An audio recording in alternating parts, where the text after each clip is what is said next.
اور آخری چیز کیا ہے کہ یاد رکھیں کہ جب بھی اس طرح کی چیز ذہن میں آئے کہ میں اور لوگ آپ کو کوئی ایسی بات کریں اور آپ کو یہ فیل ہو کہ میرے اندر یہ کوئی لیکنگ ہے، چاہے وہ رنگ کی وجہ سے ہو یا آپ کے باڈی کے سٹائل کی وجہ سے ہو یا شیپ کی وجہ سے ہو یا ہائٹ کی وجہ سے، کوئی بھی چیز ہے، تو یاد رکھیے کہ اپنے سے ایک سوال کیا کریں، کیا اللہ سبحانہ تعالیٰ نے مجھ سے اس چیز کے بارے میں سوال کرنا ہے کہ نہیں کرنا ہے؟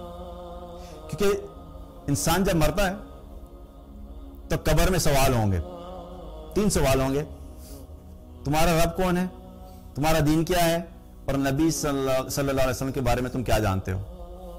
کوئی سوال نہیں ہے کہ تمہاری ہائٹ کیا ہے، تمہاری آنکھوں کا کلر کیا ہے، تمہارا مال کتنا تھا، تم گاڑی کون سی رکھتے تھے، تم میک اپ کون سا یوز کرتی تھی، کون سے برانڈ کے کپڑے پہنتے تھے، کوئی سوال نہیں ہے۔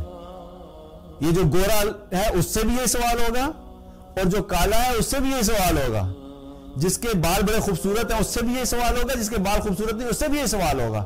تو قبر کے 3 سوالوں میں آپ کے جسم اور آپ کی خوبصورتی سے متعلق کوئی کویسچن نہیں ہوگا، اس لیے اس کے اوپر فوکس کرنا کم کریں اور جو سوال قبر میں ہونے ان کے بارے میں زیادہ فوکس کریں۔ اسی طریقے سے جب میدان محشر میں پہنچیں گے تو میدان محشر میں جن کو اللہ سبحانہ تعالیٰ اپنے عرش کا سایہ نصیب کرے گا، وہ 7 خوش نصیب لوگ جن کو اللہ اپنے عرش کا سایہ نصیب کرے گا، ان میں سے کوئی ایک بھی ایسا نہیں ہے جہاں پہ اللہ تعالیٰ نے یہ کرائٹیریا ڈیفائن کیا ہو کہ رنگ گورے والے ادھر آ جائیں، رنگ کالے والے ادھر آ جائیں، جو لمبی تھی وہ ادھر آ جائیں، جو تھوڑے چھوٹے قد والی تھی وہ ادھر آ جائیں۔ کوئی کرائٹیریا نہیں ہے ایسا۔ اللہ تعالیٰ نے 7 طرح کے لوگوں کا ذکر کیا، ان میں سے ایک کون ہے؟ عدل کرنے والا بادشاہ۔ دوسرا کون ہے؟ وہ نوجوان جس کی زندگی اللہ کی عبادت میں گزری۔ تیسرا کون ہے؟ وہ شخص جس کا دل مسجد میں اٹکا رہتا ہے۔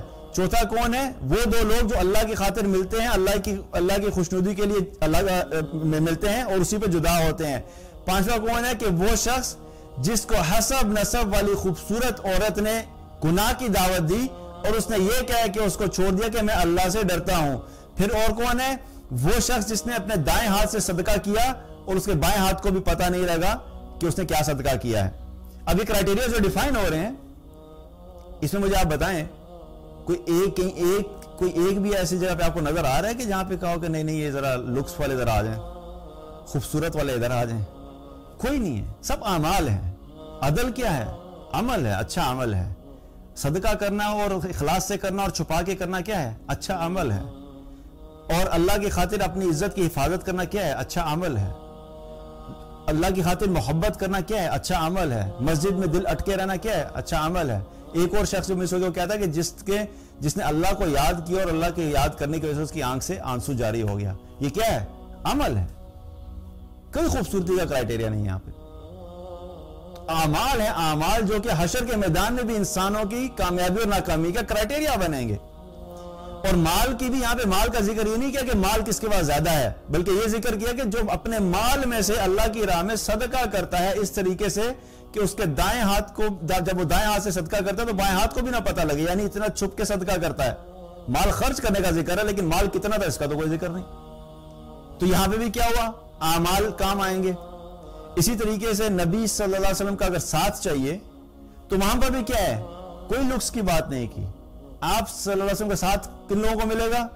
سب سے پہلے جو اللہ کے رسول صلی اللہ علیہ وسلم سے سچی محبت کرتے ہوں گے۔ اور سچی محبت سے کیا مطلب ہے کہ آپ صلی اللہ علیہ وسلم کی زندگی کے مطابق اپنی زندگی بسر کرتے ہوں گے، صرف زبانی محبت کی بات نہیں ہے، اعمال، اتباع، پیروی، اطاعت یہ ہوگی تو وہی لوگ ہوں گے جو آپ صلی اللہ علیہ وسلم کے ساتھ میدان محشر میں ہوں گے۔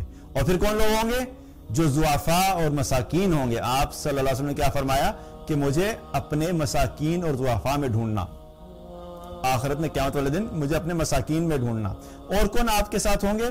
جو آپ صلی اللہ علیہ وسلم پہ کثرت سے درود پڑھتے ہوں گے۔ اور کون آپ کے ساتھ ہوں گے؟ جن کے اخلاق اچھے ہوں گے۔ اب یہ سب کیا ہیں؟ یہ بھی اعمال ہیں، کوئی خوبصورتی کا کرائٹیریا نہیں ہے۔ کوئی آپ صلی اللہ علیہ وسلم نے یہ نہیں فرمایا کہ میرے ساتھ وہ ہوں گے جن کے پاس مال بڑا اچھا تھا، جو سردار تھے، جن کی ہائٹ 6 فٹ 1 انچ والے تھے، اور اس کے علاوہ ان کی جو باڈی کا کمپلیکشن تھا وہ وائٹ تھا، اور ان کے بال جو تھے وہ براؤن تھے اور کرلی تھے، اور یہ نتھنگ۔ ہمیں اپنے آپ کو ریمائنڈ کرانا ہے کہ اگر ہم کامیاب ہونا چاہتے ہیں تو we have to make sure کہ ہمارے کرائٹیریاز ٹھیک ہوں، اور اپنے کرائٹیریاز کو لوگوں کی باتوں کی بیس کے اوپر ہم نے نہیں بنانا۔ ہمارے کرائٹیریاز آلریڈی ڈیفائنڈ ہے قرآن و سنت میں۔ ہمیں ان کو سیکھنا ہے، اس کے بارے میں علم حاصل کرنا ہے، تاکہ ہم انہی کرائٹیریاز کے مطابق اپنی دنیا کی زندگی میں بھی کسی کو فالو کریں۔ جب ہم ان کرائٹیریاز کو فالو کریں گے تو اس کے فائدے کیا ہیں؟ سب سے پہلی بات ہے کہ آپ لوگوں کی ٹینشن سے آزاد ہو جائیں گے۔ دنیا میں جو پہلا انعام، جو دنیا میں انعام ہے وہ کیا ہے؟ مطمئن زندگی۔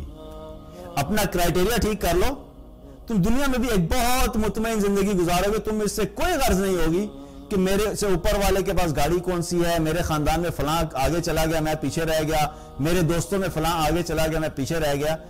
آپ کو کسی سے کوئی غرض نہیں ہوگی۔ آپ کی ایک زندگی ہے، آپ کو پتا ہوگا کہ میں اللہ کی رضا کی خاطر جو عمل کر رہا ہوں بس میں نے وہ کرنا ہے۔